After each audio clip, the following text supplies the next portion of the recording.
The team for this Saturday at Suncorp Stadium is Jack McGrath, Rob Herring, John Ryan, Ian Henderson, James Ryan, Peter O'Mahony as captain, Geordie Murphy and CJ Stander in the forward pack, and the back line is Connor Murray, Joey Carberry, Jacob Stockdale, Bundy Arkey, Robbie Henshaw, Keith Earls and Rob Carney.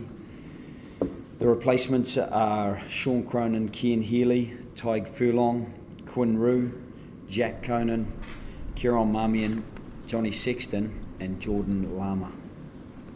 What was your decision making around the last It was similar to the decision making in some of the other positions like Tyg Furlong. Some of those guys have had some reasonably tough weeks, and it was an opportunity really. One of the things with Joey, we really wanted to get him out there at 10 at some stage, and we thought the best window was to give him the longest preparation window that was possible.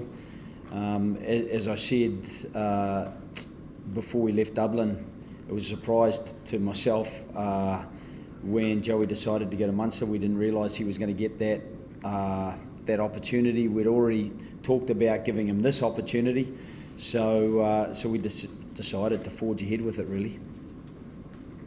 Was there any sense that you wanted those guys who have been in big games recently starting in that first test? Or?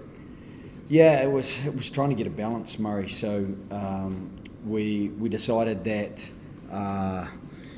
it was an opportunity that would probably be more difficult to engineer later in the tour, because the longest window of preparation we trained on last Thursday in Dublin, then we kind of really trained fully on Tuesday and Thursday of this week. So within those three trainings, it gave Joey an opportunity to slot himself in there, as it did for John Ryan and Rob Herring, in a similar vein. So it's probably a really good opportunity for some of those people to put their hand up. Last couple there, guys. You know, Peter pretty well as captain. And what does it bring this week? Yeah, like I've been playing under Peter's captain for a while now. He speaks well during training. He gets his messages across, but I think his main thing is going to be his actions. You know, he's going to from kick-off. He's going to go, and he's going to go for as far and as long as he can. You know, and fellas get in behind him, because you know that's what you want your captain to do, is to lead by example, and there's no better man. Pretty excited looking back on around Joey obviously coming in. It was important that you guys with a bit more experience got into the game, or does he even need that?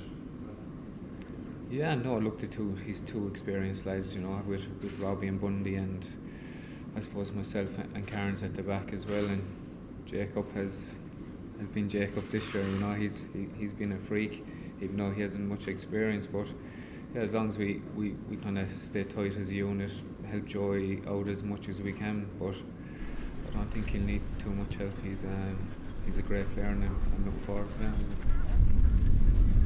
Surprised against you, Joe? Yeah, yes and no. Very much what's expected. They've got a huge amount of caps mixed in with a few newbies. It's no surprise to see someone like Caleb Timu there. Watching him come on for his cameo against the Waratahs in the weekend, absolutely blockbusting, as he has been most of the Super Rugby season. Playing Amosa again, probably with the injury to Jordan Ulasi. It was something that was maybe forced upon Czechs, but at the same time is a really good opportunity. So I guess in the backs, Reece Hodge has been really solid for them, and having him on the bench gives them a huge versatility to probably go with the 6-2 split. Kurandrani not quite making it with Karevi being selected. I guess that's the strength and depth. Not too many teams in World Rugby would be able to leave out the likes of Kurandrani and not select Reece Hodge and still have an incredibly strong looking back line, and it's the same up front. I think young Rodder has really impressed. I remember talking to Brad Thorne when I came over in January to have a look at where we might stay and how we might manage this leg of the tour. And he mentioned him to me then before the Super Rugby season had started. So I've kind of kept an eye on him since then, and he's really impressed as a young man who's potentially going to be in the Wallabies for a long time.